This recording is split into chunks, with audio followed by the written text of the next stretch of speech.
உங்களில் நிறைய பேர் எத்தனை பாபின் வாங்கியிருந்தாலும் அந்த பாபின் 2 நாள் தான் எப்படி மிஸ் ஆகும்னே தெரியாது. இன்னும் சிலர் பாபினை தேட முடியாமல் த்ரெட்டு கோர்த்த பாபின் மேலே மறுபடியும் த்ரெட்டை கோர்த்து ஸ்டிச் பண்ணுவீங்க. பொதுவாகவே இந்த மாதிரி பாபினை நம்ம ஒரு பாக்ஸில் போட்டு வச்சுருப்போம். அது த்ரெட்டெல்லாம் ஒன்றாகி நமக்கு மொத்தமாக கொலாப்ஸ் ஆயிரும். இந்த ப்ராப்ளம் எல்லாத்துக்கும் ஒரு பெஸ்ட்டான சொல்யூஷன் நான் வாங்கியிருந்தேன் இந்த ப்ராடக்ட் தான்.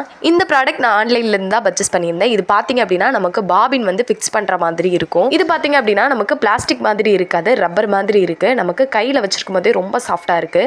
இது பார்த்தீங்க அப்படின்னா நமக்கு தனித்தனியாக ரிமூவ் பண்ணுற மாதிரி இருக்குது. இந்த மாதிரி ஒன்றா நம்ம கலட்டிட்டு அது மேலே நம்ம பாபின் ஃபிக்ஸ் பண்ணிக்கலாம். இது நமக்கு ரொட்டேட் பண்ணுறதுக்கு ரொம்ப ஈஸியாக இருக்குது. நம்ம பாபினை வந்து ஈஸியாக ஃபிக்ஸ் பண்ணிவிட்டு இந்த மாதிரி ரொட்டேட் பண்ணிக்கலாம். பாபின் ஃபிக்ஸ் பண்ணும்போது ரொம்பவே ஈஸியாக நமக்கு ஃபிக்ஸ் ஆகிடுது. இந்த மாதிரி நம்ம ஃபுல்லாகவே ஃபிக்ஸ் பண்ணிக்கலாம். நம்ம தனித்தனியாக இந்த மாதிரி ஃபிக்ஸ் பண்ணிவிட்டு நம்ம அதுக்கப்புறம் கூட 1 by 1 நம்ம அடுக்கி வச்சுக்கலாம். இதில் பார்த்தீங்க அப்படின்னா நமக்கு த்ரெட்டும் ஈஸியாக வந்து பிரிஞ்சு வராது, ரொம்பவே நீட்டாகவும் இருக்குது. ரொட்டேட் பண்ணி நம்ம ஈஸியாகவும் நம்ம பாபினை எடுத்துக்கலாம். இந்த ப்ராடக்ட் உங்களுக்கு வேணும் அப்படின்னா நான் மேலே டேக் பண்ணுறேன், செக் பண்ணி பாருங்கள்.